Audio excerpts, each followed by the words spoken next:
My Comic Shop History is a Flat Squirrel production. Please visit flatsquirrelproductions.com to explore my other projects, including My Comic Shop documentary, By Spoon, The Jay Mizell Story, and the forthcoming Wacky Man, The Rise of a Puppeteer. Be sure to subscribe to My Comic Shop History on iTunes and catch up on Season 1. Like My Comic Shop History on Facebook and follow me on Twitter at DesiWestside. Likes, ratings, and reviews are always greatly appreciated. Thank you for listening and continuing to support this show.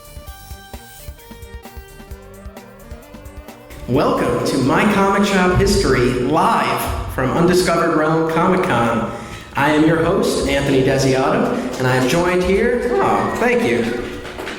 I'm joined here by Mr. Brian O'Day. Howdy. And Marvel's Chris Delando. Hello. Thank you, guys. That's awesome.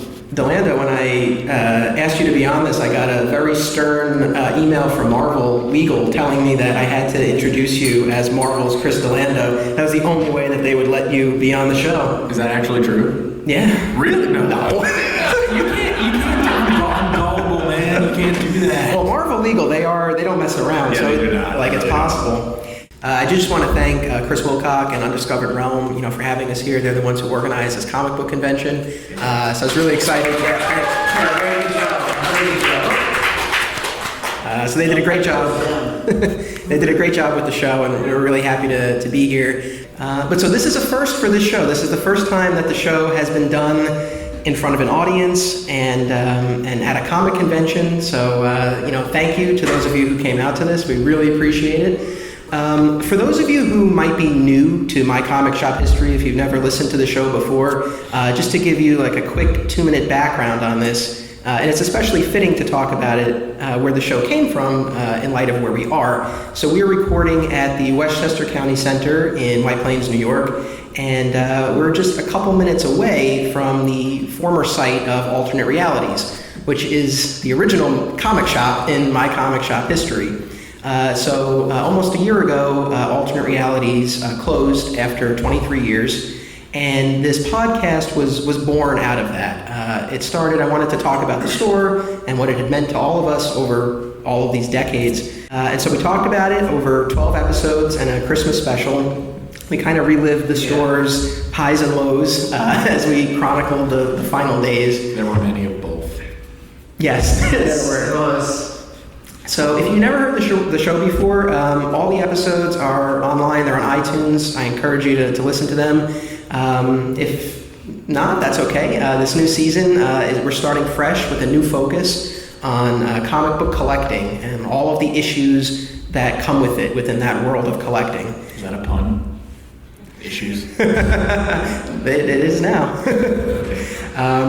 But, just to kind of again, take one last look at where we've been. My favorite television show of all time is Smallville, and that'll come up in the course of this podcast. But in the series finale of that show, the spirit of Jonathan Kent, Clark's adoptive father, says to Clark, right before Clark accepts his heroic destiny, to always hold on to Smallville. To always hold on to this place where Clark discovered who he was and became the man that he needed to be. And in a similar way, I and probably you guys and some of you in this audience, we will always hold on to alternate realities. So that's sort of always in the background as we move forward and we talk about these new topics and themes in the new season of My Comic Shop History. Still called the store. I still refer to it as the store. Yeah. I've never lost that name. It's the store. I should also note that some of us took very different things away from the finale of Smallville, some less positive. I don't remember it that much, to be honest with you. I just remember the whole flying with the Earth thing. It was okay, done. Hold that for what? Oh, all right. Yeah. Well, the show had its ups and downs, just like alternate realities. There's a pattern here in terms of the things I like, I guess. Okay, so sort of my thesis for this episode, and what I want to talk to you guys about, is the idea of passion, generally, the passion that fuels one's collection. But more specifically, our first impressions and our introductions to this hobby. Because I feel, and I want to get your take on this, I feel like those first introductions really shape and inform the sort of collectors, that we go on to become. So with that in mind, I have some props today, being that we have some audience members here. We're not strictly an auditory project today. And it's sort of an evolution of my history, my comic shop history, as a collector. So over here at the far end is the Kenner Superpowers Superman action figure that came out in the 80s. Now, certain collectors will be familiar with this line of toys. It was very popular. The quality and quantity of the figures that they did, it was pretty impressive, especially for the time. They were based on the Super Friends television show. This is not Great show. Yeah. This is not the original figure that I had. That one was lost to time and my playing with it and pretty much destroying it. But during law school, I was getting a bit nostalgic, and so I went on eBay and I was able to procure a mint in package version of that Superman figure, and it's meant a lot to me. And I think it was because of that first action figure that when I saw this, my first comic book, The Death of Superman, that there was that connection in my mind because I had the action figure and I knew who the character was. And I think for that reason, this resonated more with me. And I got my parents to buy it for me and read it to me. And, I became a Superman fan and collector. And as you see over the rest of this table, that's continued. Not a huge action figure person, but I had to make sure that I got the Clark Kent Smallville action figure. And more recently, my fiance and I have gotten very into the pop vinyl figures. It's a bad addiction. It's a really bad addiction. It's a never-ending pit. Yeah. It's like they find someone's like, oh, you think you're out? And that's not here. This little $10 collectible. All right, no problem, $10. And you're done. And then they're like, oh, now I need the rest of them. Like any collector, it's like, I can't have just one. It's have the whole series. And for some reason, you just end up picking them up somewhere. Like I've ended up buying. I think I bought 3 of them, and yet somehow I have 30 of them. I don't know. Like I've just been given to me, or yeah, exactly. I have 2 of them today. You just accumulate them somehow. Yeah. How many are you up to, Brian? I got rid of a bunch, but I was up to 200. Wow! Holy crap! I counted. I got rid of 60 of them I got rid of 60 of them lately. I was like, I have to narrow this down. I'm just running out of space, so I was like. I have like all Dragon Ball Z, I have a lot of Batmans, I have every Joker except the one like Clown Mask Joker one. I have every Captain America one, I have a couple of Thors. The line goes down and on. It's just like, let me just clean up a bit. I have all the Star Wars ones. Well, that's a good point. I think we'll get to that eventually, is that a lot of our collecting is probably shaped by the space we have for it nowadays. I know mine certainly is, and my collecting habits have changed over the years, just by nature of what I actually want to keep and hang on to and what's actually important to me, or just to get rid of or sell on eBay, or, there's just so much crap There's I a have whole over the aspect years. of collecting for me when it started. Like, collecting now is not the same as when I first started collecting. Now you can go on eBay and get whatever you want. There was a hunt, like literally a hunt to go. We would go to different shows. Okay, we can find, if you got 1 or 2 issues of back issues, it was like a win. Yeah. Like now it's just like, oh, okay, I cheated. There's your go take my money and I have in a couple days instant gratification. It's like there's no thrill of the hunt anymore. And that's something I miss. It's like Completing a run of something. exactly. That's why, I do have a big comic list collection, which is crazy. But Well, we're gonna get to your list. Don't worry. that's fine. I have it in my pocket if you want to see it. It has been revised. Well, it's funny. This Superman pop. This was the first pop figure that I bought, and I actually bought it here at the county center at a comic convention that took place here a couple years ago. And again, as I said, I'm up to about 80 now, so it's just continued. But it started with Superman, and then the final piece to kind of bring it all full circle. I just celebrated my 29th birthday, and 2 people from the alternate realities community, one of whom is in the audience, Mr. Rich Roney, the other one being the store's former owner, Steve Odo, each independently got me the Kotobukiya Superpowers Superman action figure. These are larger scale replicas of the original. So I ended up with 2. One is out, the other one is still in the box, sealed, where I guess it will remain. But again, you kind of, this has been, these are representations of my progression as a collector, and Superman's been at the heart of it. Superman is where it started for me. And so I guess that's kind of a good, jumping off point. I'm curious, for each of you, maybe we'll start with you, Brian, about what was your introduction to this world? How did this start for you? So originally, I had a long, you sent an email for a little prepper, and I had a long think about it. I used to think it was that I went to my godmother's son's house and saw all these comic books and picked up a Spider-Man book, but I remember how old I was, and that really wasn't the case. I was actually younger, and I was watching the Batman 60s.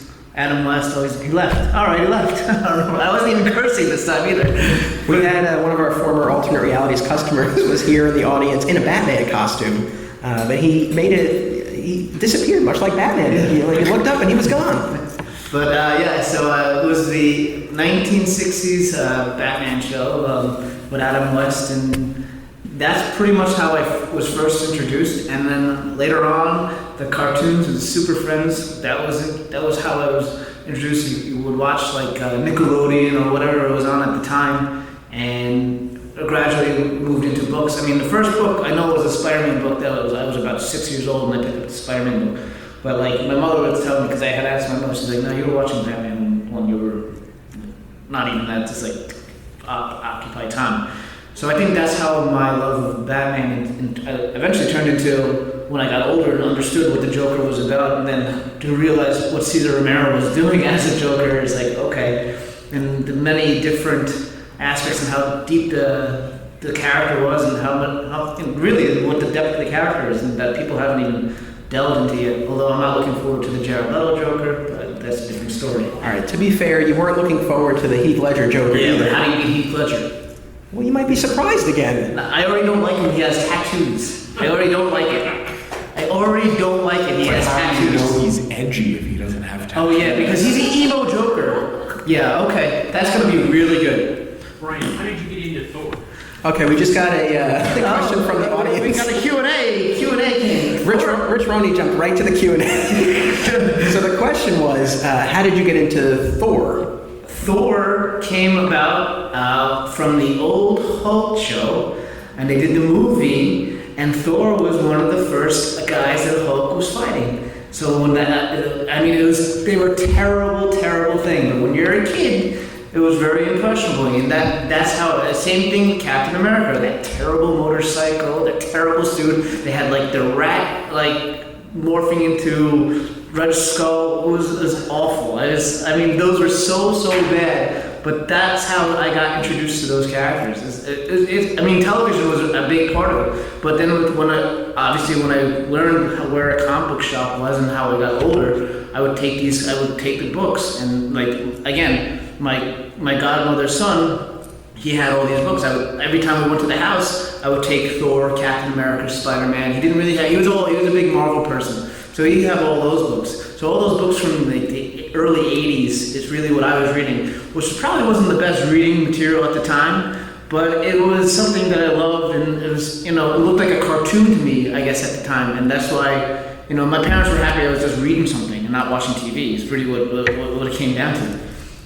Yeah. Well, it's interesting. You bring up a good point, and this was something that I was going to get to later, but you mentioned, you watched it, it was terrible, but, you were a kid and you enjoyed it. And I do think that the age that you get into this stuff really does have a lot to do with it.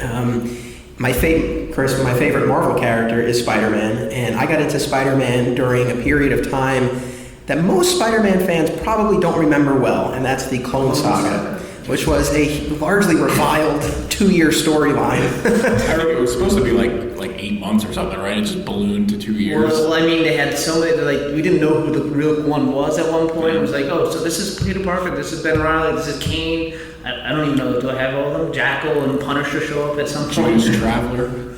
Yeah, it was a very convoluted storyline, but that was how I got into Spider-Man, and I feel like I was probably at the right age. I was old enough that I could wrap my head around clones, but not too old that I was like, this is stupid. But it's funny you mention that, because that stuff is so universally reviled, but I think it hit us all at the right age, and I have nothing but nostalgia for it. I go back now, and it's awful, but I remember reading as a kid and thinking it was the coolest thing in the world. There's all these different Spider-Man clones running around, and then he was there was the identity crisis thing when you remember this Ricochet and Slingers and all that stuff. It's awful. It's it's so bad, but for some reason, I don't know, you were just at that impressionable young age. That's when like the cosmic stuff came back as well. Like they did Infinity and Gold and all that. That's when like there was a big Silver Surfer influx. I mean, all that stuff was, I guess, responsible for what's coming up now, right? Oh yeah, absolutely. You know, like all the Marvel movies now, and we all say that's bad, but you know, some of those stories were decent. They weren't terrible. I mean, I don't know about you guys, but I was born in the late '80s. So what was really influential on me getting into superheroes were the Saturday morning cartoons, and you know, I felt like you were there. At the same time, there was the Spider-Man cartoon, the X-Men cartoon, and the Batman cartoon. Nice. And I was born in the late '80s, but they hit me. I was probably around 5 or 6 when they started. Yeah, 'cause it's '93. What a stickler. Get your dates right. Hell, well, you know, if you. But we can have that comic book guy here, you know. We can have that comic book guy here if you want. I mean, I go back and I watch Batman the Animated Series. Yeah, constantly. And it still holds up and it's still great. I cannot go back. I mean, I've tried to go back and watch those Spider-Man cartoons, the X-Men cartoons. They're not great. The animation quality is pretty bad, and the voice acting is pretty bad. But the music was good. That's true. But I mean, when you're a kid, that stuff doesn't really. I didn't really notice the difference. Now that I'm an adult, I can really appreciate the nuance of the Batman stuff. But for me as a kid, the Spider-Man cartoon and the X-Men cartoon were the end-all, be-all. I had to be home to watch it every day. I had so many action figures. I had action figures from characters from the X-Men cartoon that I didn't even know who the hell they were. I remember I had an action figure of Ch'od. You remember like the guy from the Shi'ar? He looked like a lizard Hulk kind of. I was like, I don't know who this guy is, but whatever. The X-Men can punch him, you know. But it was so influential on me as a kid that when I eventually walked into a comic shop and saw X-Men comics, I was like, oh, there's a whole new world for me to dive into, and that was it. And one thing that was very cool about those shows was they were very current with what was going on in the comics. Like Cable shows up in like the 3rd or 4th episode of the X-Men cartoon. He'd been around for like 2 years at that point, probably even less. And like the Spider-Man cartoons were doing Clone Saga stuff and Venom and Carnage stuff, and that was all like very fresh and very recent. Yeah, that's crazy. Yeah. I almost did a documentary about that Spider-Man cartoon. It didn't work out. No. But almost. What was the whole lesson? Were you gonna do like you watching like you're doing a marathon watching it or something like that? Like that doesn't make it commentation? That would have been a boring documentary. No, I reached out to the head writer on the show who runs the Facebook page for the cartoon, and I reached out to him, and we spoke at length, and we were going to move forward, and then I proposed a budget that, for the record, I feel was in line with what we had spoken about, but he was like, nope, and then that was it. Okay. But for a little while, I was very excited about it. I know I spoke to you about it. I get a little advice from you. They got that Ultimate Spider-Man show on now.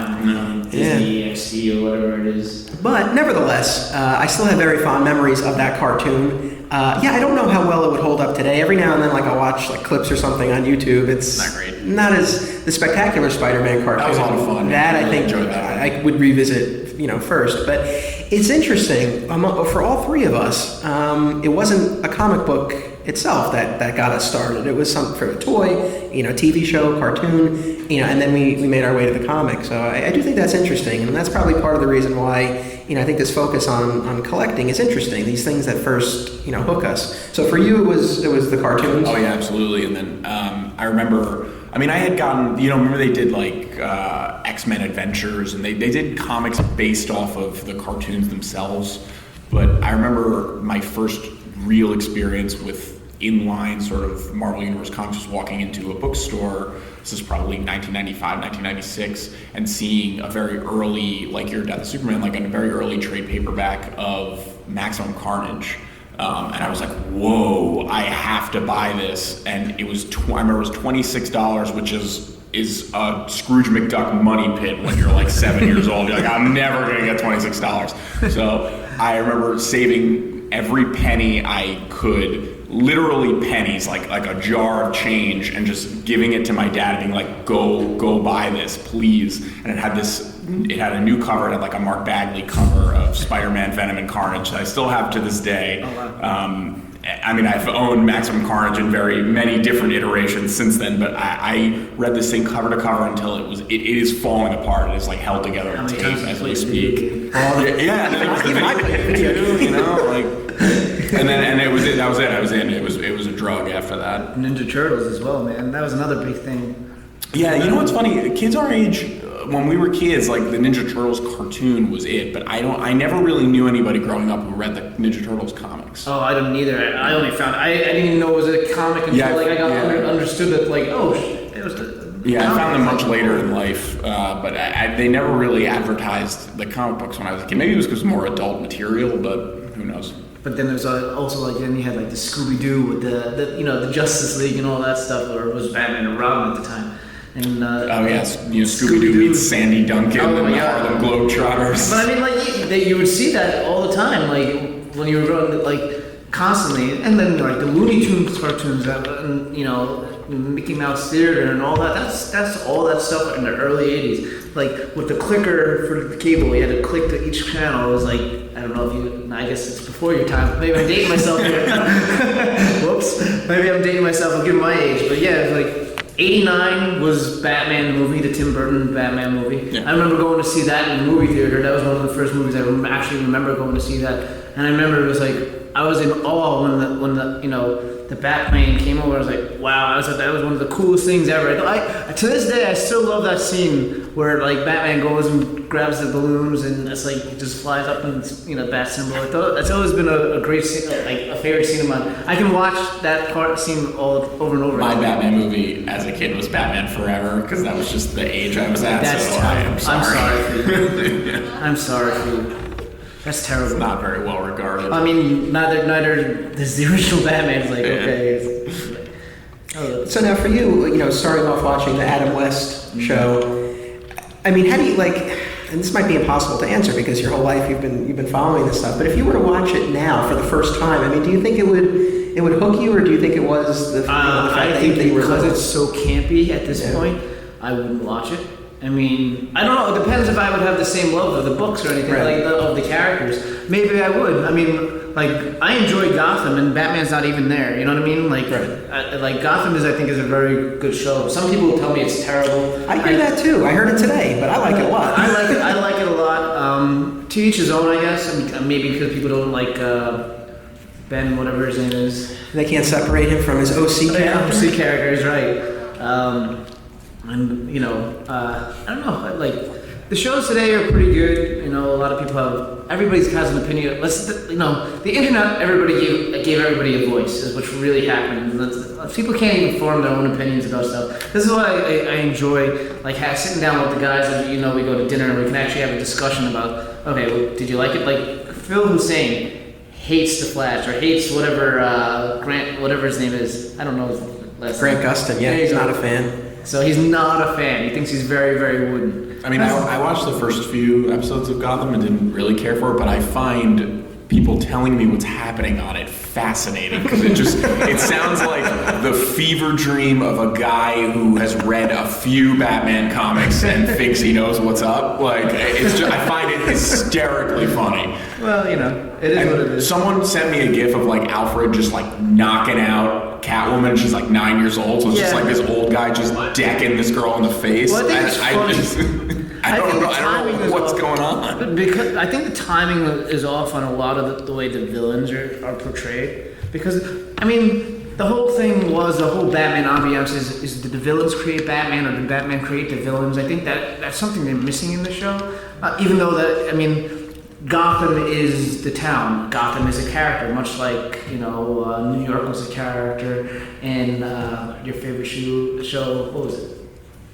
Not Suits. Not Burners. Which one? White Collar. Yeah. So there you go. So Gotham, they're playing off of that. Gotham is a character in the show, which I get, which is I think done very well, and especially since it's shot in Brooklyn.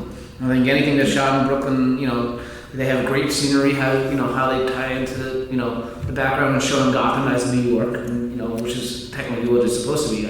Not that I thought Gotham in New York in the Batman vs Superman movie was any good, but and that I could see Metropolis and from that kind of, anyway, that could be a whole podcast on a movie. We might have to do a podcast on that. More and more, I feel like I might need to do that.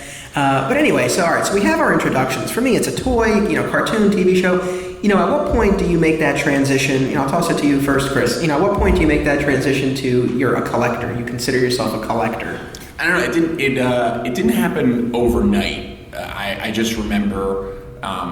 A lot of the theme of this podcast is just sort of how we've grown into collectors and what kind of what shape that's taken. And for me, it was always just I gotta read more comics. I gotta consume more of these to know what's happening. I have to know the stories. I have to know the mythology. So that just the collecting came second. It was always just reading more, taking more in, and I think that's sort of informed the collector I became today because. I mean, I know we'll get to my job and how that's affected me, but my collecting nowadays is less single issues and more trade paperbacks and hardcovers and just sort of having a really nice version of a story that I enjoy. I for a while it was long boxes upon long boxes upon long boxes, and I don't know about you guys, but I once they're in a bag, like I never pull an issue out again to read it. It's just it's never fun. It doesn't feel good to me. I enjoy sitting there with a book and reading it, and so for me it was always just how can I get more comics to read them, and over the years that just sort of through buying comics to read them, I just like all of a sudden woke up and said, holy crap, I have a huge collection of comics. So I mean that was really it, and now that I'm older, it's become how do I jettison those because I actually don't have space for them anymore. I just have a closet full of short boxes that my parents are yelling at me to get out of the basement.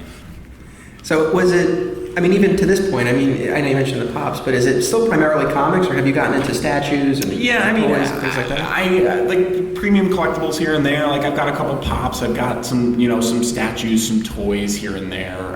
It's more like one-offs. I'm not like, I gotta own all these Pop vinyls. Like I bought, like last year, I bought both of the, like Toys R Us reissued, a bunch of the old Power Rangers, like Megazords. I rebought those. I was so tempted by that. I didn't do it, but I was tempted. And I have more Mondo posters that I like really nice limited edition movie posters that I have money or wall space to support. So a bunch of them are just sitting in tubes. But every once in a while, the surefire way to get me to buy something is to put a clock on it and be like, if you don't get this now, you're not going to be able to get it. And then I'll just buy things that I don't need, and they'll just sit around my apartment, which is really tiny, like really, really tiny. So one day I'm just gonna die in an avalanche of collectibles in boxes. So.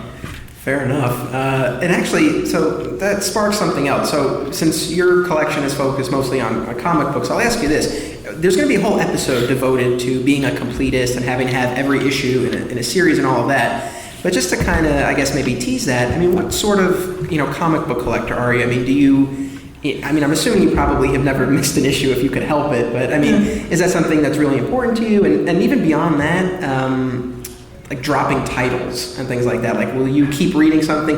I guess maybe prior to your job, because now you have to, but prior to that, would you keep reading something even if you weren't into it, just to have the run? The perennial stuff, yes. So like Amazing Spider-Man, yes. Like Uncanny X-Men, yes. Like I rode those through the dark times, and I'm sure we all did for a lot of these things, for Supermans, for Batmans. Some of like the more niche stuff, not really. Daredevil has been my favorite superhero when I eventually discovered him at a young age. Like since then, I've always collected Daredevil. That's always been my thing. So I would never miss a Daredevil. I would never miss a Spider-Man or an X-Men. But beyond that, it was more like quality based. Like, am I really enjoying reading this? And when you're a teenager and when you're in college, you have to really pick and choose what titles you're going to buy, at $3 or $4 a pop. Do you really want to keep reading this and buying this comic you're not actually enjoying? So a lot of those sort of niche, smaller titles fell by the wayside. And then, when you were reading something like Walking Dead, well, when it was getting big and stuff, I wouldn't miss one of those. But now now that I don't have space for single issues anymore, I just wait on the trades, Yeah, no, I hear you. It's funny. I mean, I guess my path was somewhat similar in that, I got the toy, but then, it was primarily comics for me for a good long while. I mean, I would get toys, but it wasn't to collect them. I played with them. I mean, I was a little kid, so I wasn't looking at it, from the perspective of a collector. And then it probably wasn't until college or so that I started getting into statues. But prior to that, it was really, the comics. What about you, Brian? Where was that, where did you make that jump from, I like the Batman shows to, a collector? The collector in me? Yeah. Well, I mean, I remember going to the store on my bike to get comics. Like that was a thing. That, we played outside, we went to the store to get comic books, and not like we're stuck behind a computer now or anything like that. I kind of I guess when I got my license is really when the transition started and started getting my first job. I started going and getting weekly books. And then, okay, that statue was cool. Started getting statues and statues and statues and statues. Then there was too much room. Thank God my parents had a big house and I could store a lot of it. And I had since gotten rid of a lot of it, but I still have a lot of it.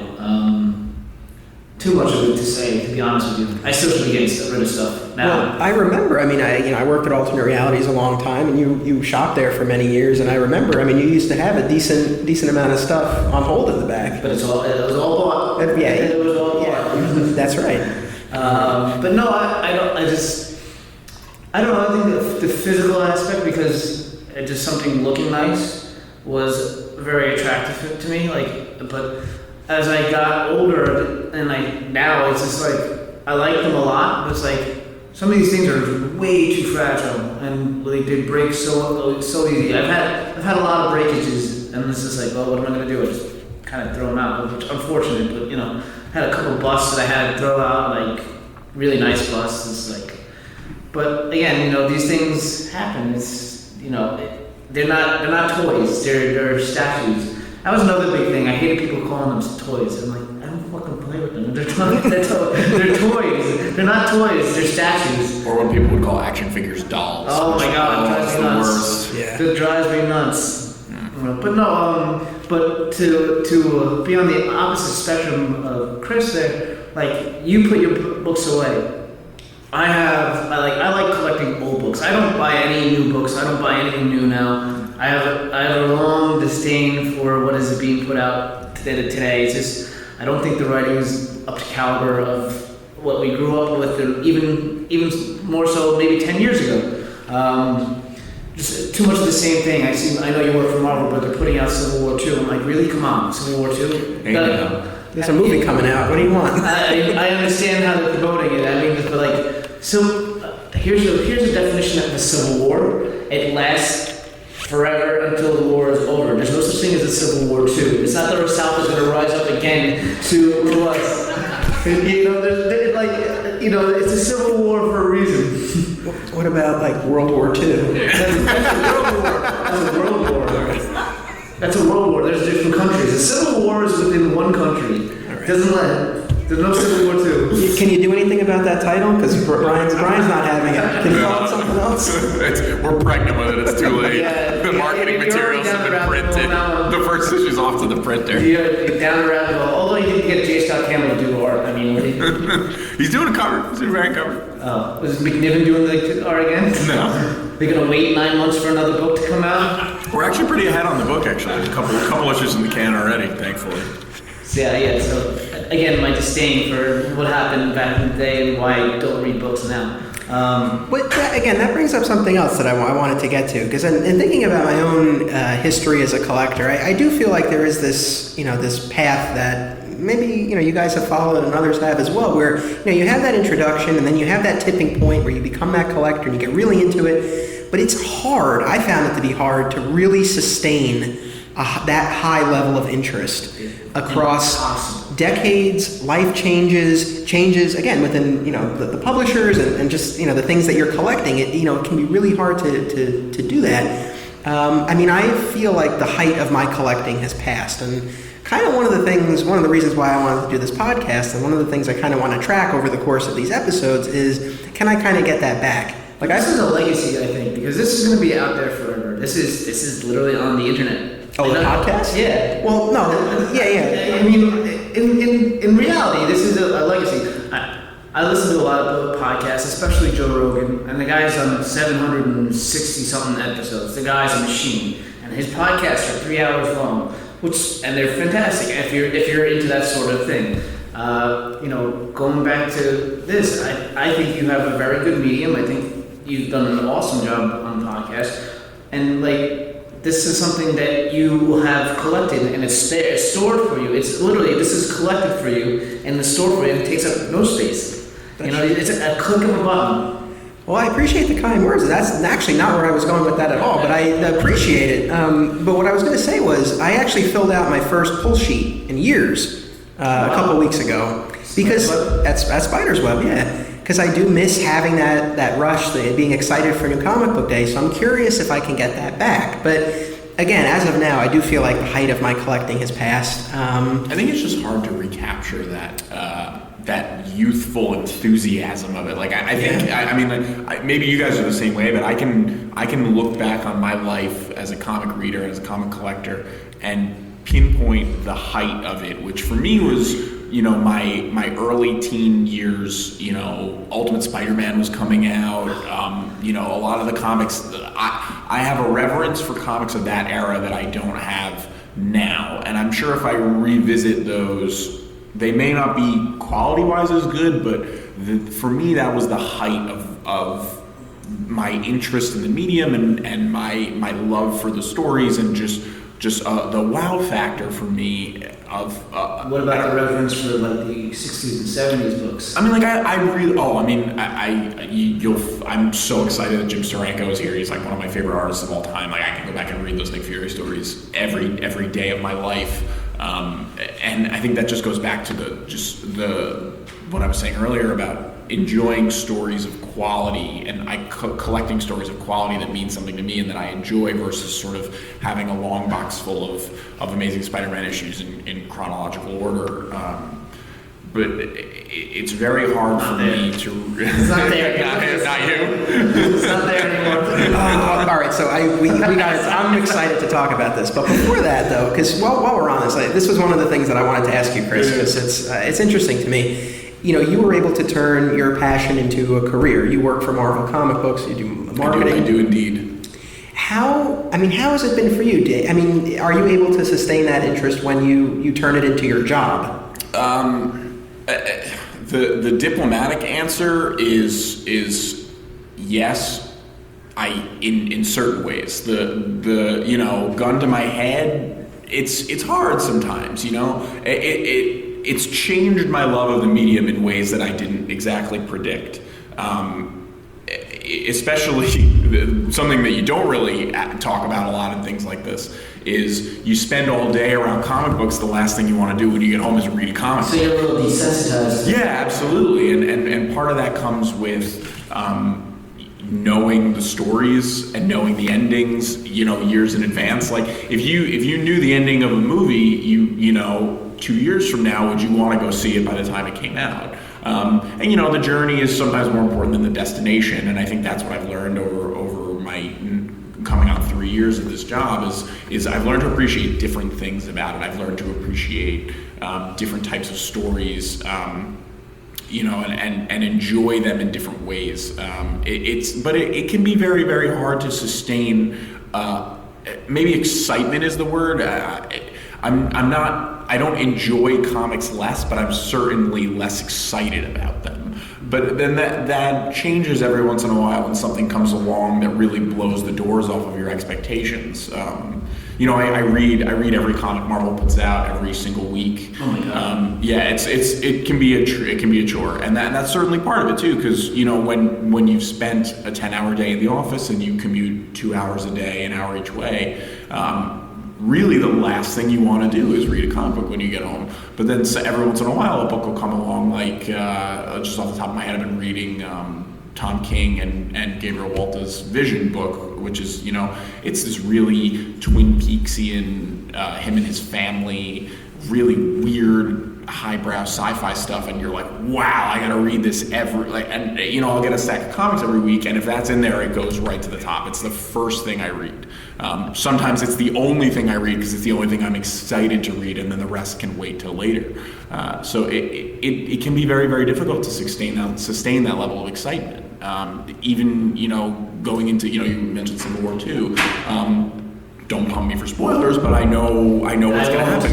We just that's easy. I won't. But there's some cool aspects of the job too. Is we just got done with our semi-annual writers retreat. So we all get in a room, and all the writers will fly in. Mark Waid, Brian Michael Bendis, Jeff Lemire, those guys, and they'll sit in a room for 3 days and talk story and flesh things out, and that is so freaking cool. To hear where everyone's going with their stories and what's coming down the pipe. But then, push comes to shove sometimes when the stories have come, it's like, oh, I know what's going to happen. Does that change my expectations of it? And it absolutely does. But then now I've learned to appreciate the art more and the dialogue and how the story is told versus what the ending is going to be. Does that make sense? Yeah, no, it does. I mean, I would imagine, you appreciate it in a different way, because it's like when you're a kid and you read these stories, you're not thinking about the guy who pitched it at a story meeting. Yeah, right? Absolutely. It's like, oh, this is what's happening to Spider-Man this month. But when you have that, that inside perspective, it changes it, but you just can appreciate it, in a different way. And I don't know about you guys, like even as a kid, when I was reading those books, I wasn't super into who was drawing it on like an issue-to-issue basis.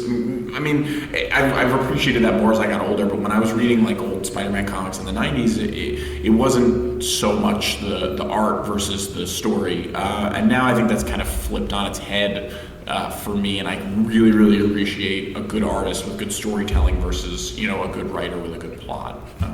But that's just, I guess maybe that's my own personal preferences. Right. And actually, after you take a sip there, I do want to ask you one other piece related to your job, because we're friends on Facebook. I see all the stuff you post. You've gotten to meet some pretty cool people. Oh yeah, absolutely. Who are some of the folks that you've encountered? A couple, whenever there's a new Marvel Studios movie coming out, and the people will do the press rounds. They'll come into the office sometimes. I got to meet Chris Pratt, which was really cool, and Zoe Saldana when Guardians of the Galaxy came out. Michael Douglas gave me a high five, which was pretty sweet. And you met the Daredevil cast too, right? Yeah, that was awesome because as a Daredevil fan, as I mentioned before, I'm a huge Daredevil fan, and I was wearing my Mark Waid "I'm Not Daredevil" shirt from his run, and I went and met Charlie Cox, and was just talking to him for a little bit about Daredevil, and I asked him to take a picture with me, and he took a picture with me, and the shirt says "I'm Not Daredevil," and as I've got my arm around to take the picture, he puts his hand over the "I'm Not" part, and he was like, "You can be Daredevil for this picture," and I may have pooped my pants. That was very, very cool. That's awesome. You can see in this picture he's got a grin on it. I'm like light. I'm like, oh my god. So yeah, that was very, very cool for me. Well, I'm curious because I see all the pictures that you post. Are you like, oh, for marketing purposes we need to get a picture, or no, I just fanboy the hell out. I'm like, can we take a picture? And sometimes I'm weird about it, but yeah. Oh, that's pretty cool. Yeah, it's definitely got its moments. Yeah. Well, now I do want to turn back to you, Brian, and this paper that you have here, the list. Oh, well, it's been adjusted over the years. It's still pretty bad, though, actually. Now, I'm missing. I gotta go back and make some X's, but because I have a lot of missing issues I haven't gotten, because there was a purge and a move, and actually missing books again. Believe it or not, it's like, oh man, keep getting me back in.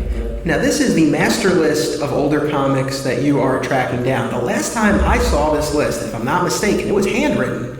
Now it's typed, so it's... Oh, well, yes. Well, maybe since there's been 3 typed versions since the handwritten version. Okay. So it's been a while. It has been revised. It's definitely shorter than it used to be. A lot shorter. All right, so what... It's more realistic, but it's stuff that I just figured I was gonna have, and I can make it cut off. But it starts off with the Flash from the old Flash. Now, I haven't gone through the old Flashes that I have, but it's only a couple of issues. Flashes. I always said like my top favorite, characters was Batman, the Joker, Captain America, Thor, and the Flash. Those are my top 5. Like, there's other great characters in there, but you know. Now, I don't see any Batman stuff on here. Is that because you already have the stuff that you want? Yeah. I have most of the Batman stories that I have. I have all my complete runs. I mean, would I love to have the early stuff? Absolutely, but I can't afford stuff from, you know, the 40s. You know, it's way too expensive. It's just not realistic. It's just not really, no, and not on my salary. If I hit the lotto, all bets are off. But I definitely would go to Heritage and be like, I want this, and this. Well, yeah, because the version that I saw, it was very ambitious. I mean, you had most of the major Marvel characters. You had the earliest issues on there. Mm-hmm. I always thought it was funny though that you listed them because I'm like, you would know. Like, if you ever get Amazing Fantasy 15, like you know, you don't need to cross it off. Right. So, like, I understand why you would want to own these comics, right? Like, that's never anything that I necessarily pursue, but it's like, I get it, but it's like, it's hard sometimes to explain why. Like, because all of these things, or most of them anyway, you can get them in a reprinted version. You can get the hardcovers, but what is it about having that original? Because I've really been thinking about it. Yeah. For me, it is having the original. For me, I was always one of I like original, like everything. I don't like reprinted anything. Everything I own is first edition, you know, first copy, first printing. If I had any second printings or anything, I got rid of them. If I had any, I would upgrade. The older books, for me, is a nostalgia thing. Because just the way, even the way it's held in my hand, just the way the paper actually felt, it's like, it's paper, it's newsprint. But so you have the nostalgia though, even for books that you weren't. It's not like you read them when you were a kid and then you wanted to get them again. No, but it takes you to that time. Yeah, it just takes it. I like that, you know, feeling of having a sense of, I guess, being in a different age. Really, it really is like a different age. Like time, like you're like traveling to a different time. Maybe even a happier medium when things were simpler. You know, Because I remember when I was younger, because when I went to my godmother's son's house and, you know, his room and got these books, the books were lying on the floor. They'd be grimy. They wouldn't be bagged and boarded like everything is now. The covers would be torn off, and you know, there'd be crayons and stuff everywhere. Like there was like a gritty feel to the book. I was like, all right, this is real. This is not like, I don't know. I really don't know how to explain it. It's just like it was substantial to me just to have something in my hand that was like I enjoy, and it's just like, okay, cool. Don't bother me for half an hour. Let me read my book, and I'll be on my way. As you know, and like now for the older books is more of because I appreciate it more than I do the new books. I mean, I guess sort of going back to the history of it. Is there any historical component for you where you feel like you own a piece of the history? Absolutely, Yeah. 100%. What is your? I mean, is there one like prized issue that you own? I own a couple of, my early Thors I love that I have a lot of the early journeys. There's actually a Journey 83 here today that I might pick up. It's graded at 5.5. I don't know if I can negotiate a good price. I'll definitely pick it up. I do own an Avengers 4, which is first Captain America. So now you have trimmed down your list Absolutely. a bit. So it was just a matter of, some things might have been a little too ambitious, you think? It's just, yeah. Or is it just easier to focus on, a smaller number of runs? Because it was pretty comprehensive. Well, I mean, I had all of Fantastic Four, I had all of Spider-Man, I had a lot, but now it's just on focus on what I actually genuinely enjoy and what I like. I mean, I respect the people who go to great lengths to amass a massive collection, because there's a lot of upkeep to it too. You got to keep it in like a very specific temperatured room with not a lot of humidity, and you got to have a lot of space and time and money. The Mylar. You gotta, God forbid, you got to get those fireproof cabinets just in case. You never know. Yeah, it's crazy. I could never do that. Brian just throws them under his bed, right? No, well, at one point my collection is far smaller than it was. It's about 9 long boxes now. So that's it. It's not a big collection at all. So I had 27 long boxes in total. My parents were going nuts, obviously. So that's furniture at that point. Yeah, I mean, it was funny because in my parents' house, like I literally took over 3 rooms. I slept in one room. I had like a storage room of all stuff, and then I had an upstairs office which literally had half my lower boxes there. So when I moved out, they're like, "You're taking it all with you," and obviously I couldn't fit it all into an apartment, so a lot of it went. So that's why I generally got rid of. But like half of what I had was, as I say, garbage. It was all stuff that's not worth anything. Stuff that I picked up. I mean, I know. I gave a lot of it away, which I was happy to give away because I'd rather someone read it and enjoy it. Moving will really change the way you think about being a comic book collector. Living on your own and staying your own, paying a mortgage will really make you reevaluate what you have, what your priorities are. Yep, absolutely. Yeah, I identify with that a lot because when I moved 2 years ago, it was my first move since I was 8, and I took everything with me, all the trade paperbacks and statues, and then I was like, I don't want to do this again. So, I mean, I've gotten rid of probably about half of my trades and half of my statues, but sort of, I'm at the point now where I've only kept the statues that I really like.